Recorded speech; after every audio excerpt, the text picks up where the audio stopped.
¿Cómo es posible que Europa, antaño orgullosa de su independencia, acabe mendigando gas gratuito a Rusia? Suena a broma, pero no lo es. En pleno siglo XXI, la Unión Europea, que hace nada levantaba la voz para sancionar y desafiar a Moscú, hoy se ve obligada a enviarle cartas pidiendo gas.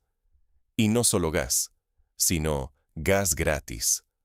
Las razones: necesidades humanitarias, una ola de frío brutal y la amenaza de que millones de hogares queden sin calefacción. Lo increíble es que hace solo unos años, Bruselas juraba que sobreviviría sin una sola molécula de gas ruso, proclamando que la libertad tenía un precio y que Putin perdería para siempre al mayor cliente de su país. Pero el tiempo puso todo patas arriba. Ahora, los mismos funcionarios europeos que rompieron contratos, explotaron tuberías y exigieron sanciones, suplican ayuda temporal y sin pagar un euro. ¿La respuesta del Kremlin? Dos palabras, directas, cortantes, que en segundos acabaron con la comedia diplomática y dejaron helada a media Europa. De repente, el continente que dictaba condiciones al mundo depende de la voluntad de quien intentó cancelar. Si Europa no consigue el gas, enfrenta apagones, recesión industrial y protestas. Si cede, sacrifica su prestigio y hasta su autonomía. ¿Cómo pudo llegar Europa a este nivel de contradicción y dependencia? Para entenderlo, retrocedamos unos años y veamos cómo el orgullo y las apuestas políticas terminaron en este callejón sin salida. Hace solo unos años, Europa presumía de su alianza energética con Rusia. Los gasoductos Nord Stream eran símbolo de una cooperación sólida, de acuerdos millonarios y de la sensación, casi arrogante, de que el continente tenía su futuro asegurado. Pero todo eso empezó a desmoronarse cuando la presión política de Estados Unidos y la ideología de Bruselas empujaron a Europa a romper contratos, sabotear sus propios proyectos y adoptar sanciones que, en teoría, debilitarían a Moscú. Sin embargo, mientras los líderes europeos hablaban de independencia y valores, en Rusia entendieron que se avecinaba un cambio de época. La energía dejaría de ser solo un negocio para convertirse en un arma, en una moneda de poder. Europa pensó que podía prescindir del gas ruso y que, con un par de discursos y promesas de energías alternativas, los oleoductos se volverían obsoletos. Se apostó la seguridad energética y la economía de millones de ciudadanos a esa supuesta independencia. Pero la realidad fue otra. Rusia, paciente pero consciente de la situación, no reaccionó con amenazas ni discursos encendidos. Simplemente tomó nota. Y cuando, tras meses de tensiones, Europa se dio cuenta de que el invierno se acercaba y los almacenes no alcanzaban, empezaron las súplicas. Solicitudes formales para recuperar suministros, incluso peticiones de gas temporal y gratuito, escudándose en la ayuda humanitaria hasta que la situación se estabilizara. La respuesta de Putin fue breve, casi seca, pero contundente. Dos palabras que marcaron el fin de una era en la que Moscú cumplía los caprichos de quienes, al mismo tiempo, la sancionaban y le daban la espalda.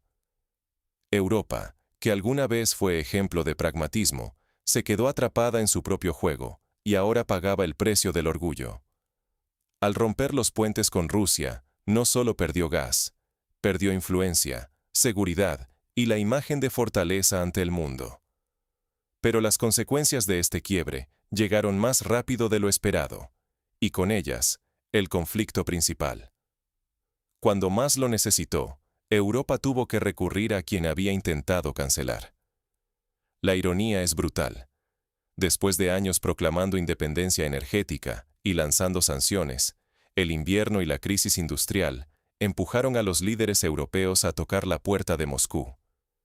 Esta vez, no como socios, sino pidiendo ayuda, incluso rogando por gas gratis. Las peticiones no fueron públicas, claro. Todo ocurrió en despachos cerrados, con cartas discretas y llamadas que buscaban evitar el escándalo. Pero en el fondo, la situación era clara. Las reservas se vaciaban, las fábricas paraban, millones temblaban ante la factura de la calefacción. La respuesta de Putin, sin embargo, fue tan simple como demoledora.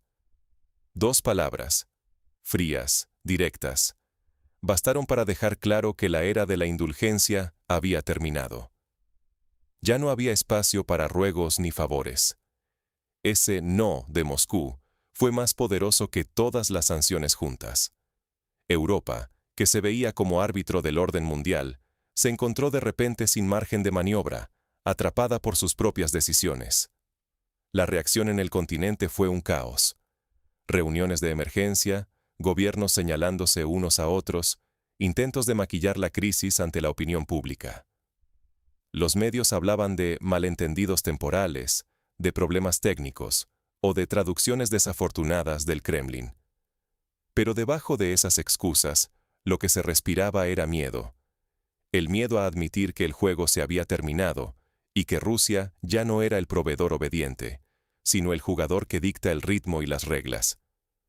Mientras tanto, en las sombras, algunos negociadores europeos intentaron alternativas surrealistas: trueque, envíos a través de terceros países, propuestas de soluciones técnicas temporales.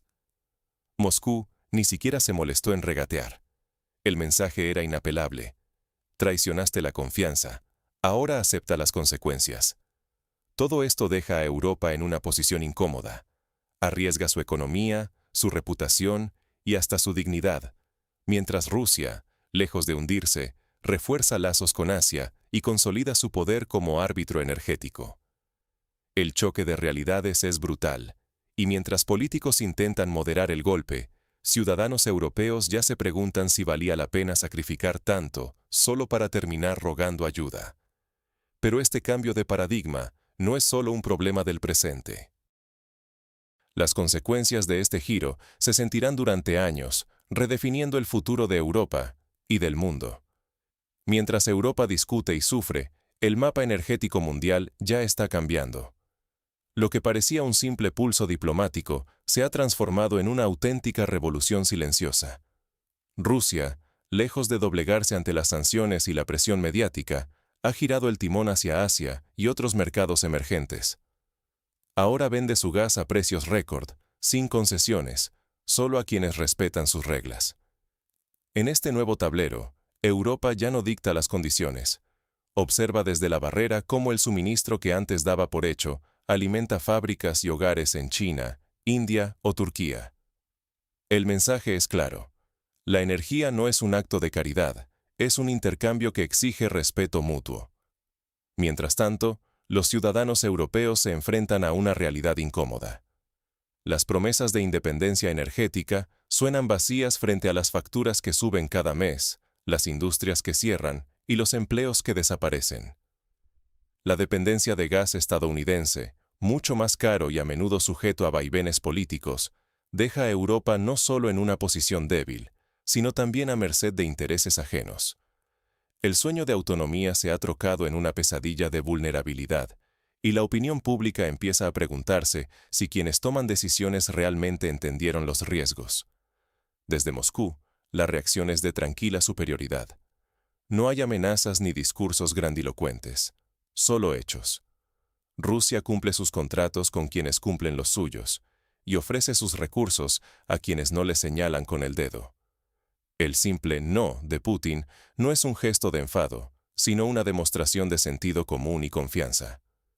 Mientras Europa quema los puentes construidos durante décadas, Rusia los tiende hacia donde ve posibilidades de cooperación real. Y esta actitud, lejos de la ostentación, es la que está redefiniendo el equilibrio de poder global. Para Europa, el precio a pagar no es solo económico. Está en juego su posición geopolítica y su bienestar social. Perder la voz en el escenario internacional, ser percibida como dependiente y poco fiable, es una factura que costará generaciones saldar. Occidente sobrevaloró su influencia, subestimó la resiliencia rusa y ahora debe enfrentarse a las consecuencias de sus propias decisiones. Como dice el viejo refrán, quien no aprende de la historia está condenado a repetirla. Pero la pregunta es, ¿qué lecciones prácticas puede extraer el espectador de este terremoto energético y diplomático? Detrás del conflicto, hay una enseñanza que va más allá del gas, Si miramos más allá de las sanciones y los titulares, lo que Rusia realmente exige no es una sumisión ni venganza, es respeto y trato igualitario. No se trata de caridad, porque la energía nunca ha sido ni será un favor. Es intercambio, es contrato, es reciprocidad. Y ahí está el verdadero mensaje. El respeto no se exige gritando ni amenazando, se gana con actitudes y decisiones coherentes. Mientras Europa se acostumbró a dictar las reglas y después reclamar ayuda cuando las cosas no salían como esperaba, Rusia dejó claro que la verdadera fuerza se demuestra en la calma y la coherencia. No hace falta levantar la voz, ni amenazar, ni buscar castigos. Basta con un simple no para redefinir el orden geopolítico, cuando ese no está respaldado por hechos, recursos y una política energética firme. Europa, en cambio, paga hoy el precio de haber roto alianzas y de haber subestimado la importancia de la confianza. La historia enseña que quien traiciona alianzas no solo pierde beneficios económicos, sino también la confianza de sus socios y, al final, su propio futuro. Porque cuando una puerta se cierra, otra se abre en otra parte del mundo: Asia, África, Latinoamérica. Regiones donde no se exige trato especial ni se escriben quejas interminables. Se practica el pragmatismo y se valora la honestidad en los acuerdos. La lección es clara. La grandilocuencia y el moralismo vacío solo aíslan y debilitan. El mundo ya no gira alrededor de Bruselas ni de los viejos privilegios occidentales. Quienes todavía creen que pueden imponer condiciones sin dar nada a cambio, descubren que la realidad es otra. Ahora, el que tiene recursos y sabe negociar desde el respeto, marca el paso. Para cada ciudadano europeo, esto se traduce en algo muy concreto. Cuando los gobiernos toman decisiones guiados más por el orgullo o la presión externa que por el interés real de su gente, las consecuencias se pagan en la factura de la luz, en la estabilidad laboral y en la reputación internacional. No aprender de este episodio significa condenarse a repetir los mismos errores, perder aliados y, peor aún, perder calidad de vida. Así llegamos a la pregunta esencial: ¿qué camino elegirá Europa tras este diagnóstico brutal? ¿Cuántas veces más tropezará Europa antes de aprender que el mundo ya cambió? Porque estos días, lo que parecía impensable hace unos años, ahora es nuestra nueva realidad. Europa, otrora maestra, hoy se ve obligada a aprender. Y la lección no viene envuelta en grandes discursos ni amenazas, sino en un simple no de Moscú. Ya no se trata solo de energía, sino de respeto, de humildad y de entender que en este tablero global, la arrogancia tiene un precio muy alto. Mientras las fábricas cierran, los precios suben y cada vez más europeos se preguntan, ¿para qué todo esto? La respuesta empieza a ser incómodamente clara. Por no escuchar, por no adaptarse, por querer imponer en lugar de dialogar. Los intentos de aislar han terminado por aislarse. Y mientras tanto, Rusia, lejos de buscar venganza o humillación, simplemente avanza, tejiendo nuevos lazos energéticos con Asia, África y América Latina, aliados que no piden favores, sino cooperación basada en el beneficio mutuo y en contratos reales. Eso es lo que más desconcierta a Europa hoy, que el verdadero poder no está en quien grita más fuerte, sino en quien puede decir no con calma y seguir adelante sin miedo. El escenario geopolítico está cambiando, y por primera vez en mucho tiempo, Europa ya no es el centro. Su rol como consumidor principal se esfuma, y en los pasillos del poder se escucha un murmullo cada vez más fuerte. ¿Cómo recuperamos la confianza de Moscú? Pero la confianza no se exige, se gana. Y para ganarla, primero hay que reconocer errores, mostrar humildad y volver a priorizar el bienestar de los ciudadanos por encima de la vanidad política. Aquí está el verdadero riesgo, que la incapacidad de aceptar la nueva realidad y de aprender de los propios tropiezos termine por dejar a Europa fuera del juego. Porque la seguridad energética no es un lujo, sino la base de la vida cotidiana, del empleo, del futuro de millones de personas. Lo que decide hoy cada gobierno europeo se reflejará mañana en la economía de cada familia, en la reputación de todo un continente, en el equilibrio del mundo. Ojalá esta crisis sirva para recordar algo básico. El respeto no se exige, se construye. Solo así, quizá, Europa podrá volver a sentarse en la mesa como un socio de verdad, no como un cliente desesperado. La pregunta es, ¿estará dispuesta a aprender la lección antes de que sea demasiado tarde?